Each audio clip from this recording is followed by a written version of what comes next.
When I was a kid, I used to think that pork chops and karate chops were the same thing.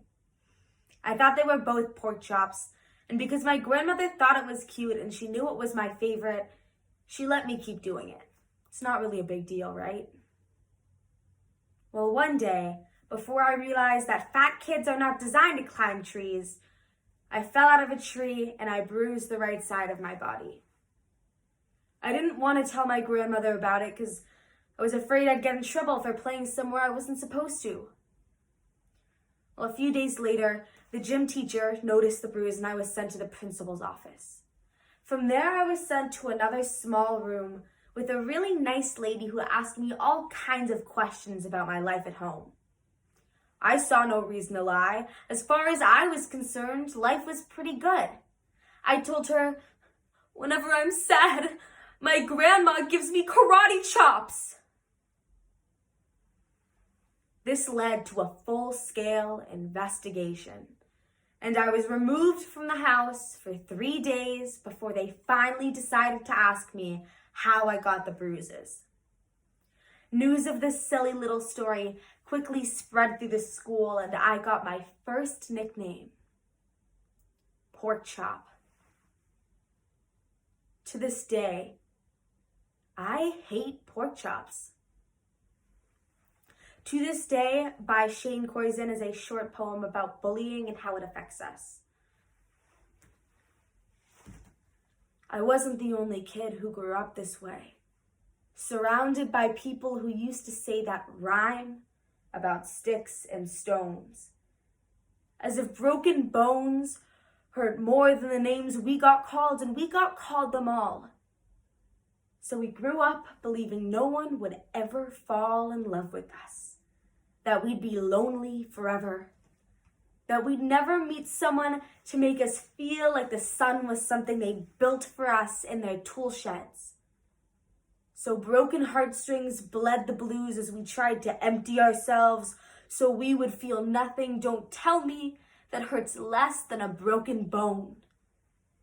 That an ingrown life is something surgeons can cut away, that there's no way for it to metastasize. It does. She was 8 years old on our first day of grade 3 when she got called ugly. We both got moved to the back of class so we'd stop getting bombarded by spitballs. The school halls were a battleground, and we found ourselves outnumbered day after wretched day. We used to stay inside for recess because outside was worse. Outside, we'd have to rehearse running away or learn to stay still like statues, giving no clues if we were there.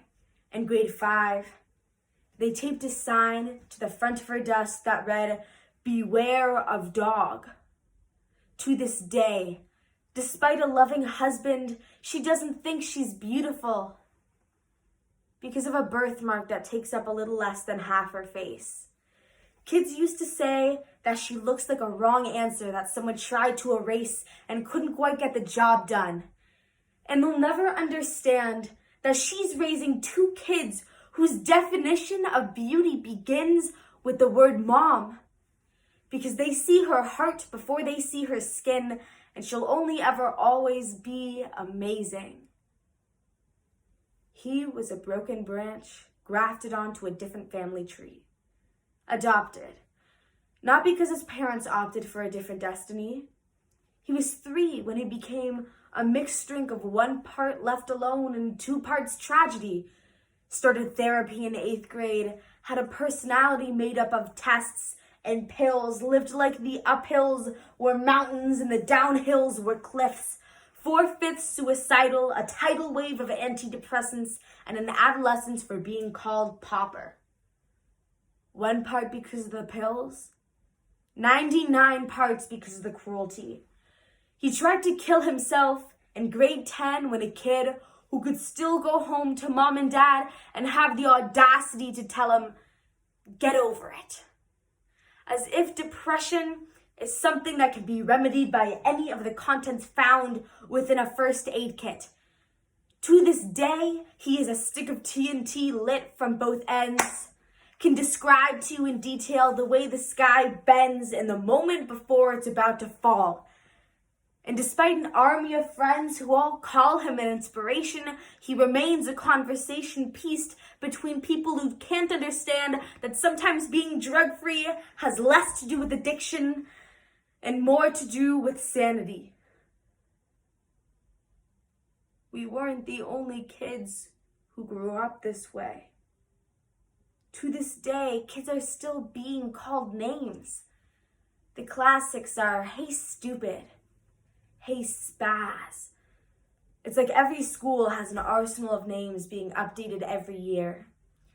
And if a kid breaks in a school and no one around chooses to hear, do they make a sound? Or are they just background noise from a soundtrack stuck on repeat when people say things like kids can be cruel? Every school is a big top circus tent.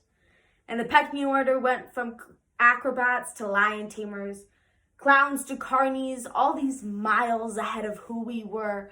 We were freaks. Lobster-clawed boys and bearded ladies, oddities juggling depression and loneliness, playing solitaire, spin the bottle, trying to kiss the wounded parts of ourselves and heal.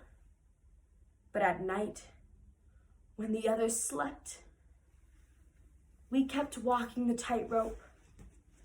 It was practiced, and yes, some of us fell. But I want to tell them that all of this is just debris, left over from when we finally decided to smash all the things we thought we used to be. And if you can't see anything beautiful about yourself, get a better mirror. Look a little closer and stare a little longer. Because there's something inside you that made you keep trying despite everyone who told you to quit. You built a cast around your own broken heart and signed it yourself. You signed it. They were wrong. Because maybe we don't belong to a group or a clique. Maybe they decided to choose you last for basketball or everything. Maybe you used to bring bruises and broken teeth to show and tell and never told, because how can you hold your ground if everyone around you wants to bury you beneath it? You have to believe that they are wrong. They have to be wrong. Why else would we still be here? We grew up learning to cheer on the underdog because we see ourselves in them. We stem from a root planted in the belief that we are not what we were called. We are not abandoned costs sitting stalled out and empty on some highway. And if in some way we are, don't worry. We only got out to walk and get gas. We are graduating members of the class of We Made It. Not the faded echoes of voices saying words will never hurt us. Of course they will. But our lives will only ever always continue to be a balancing act. It has less to do with pain and more to do with beauty.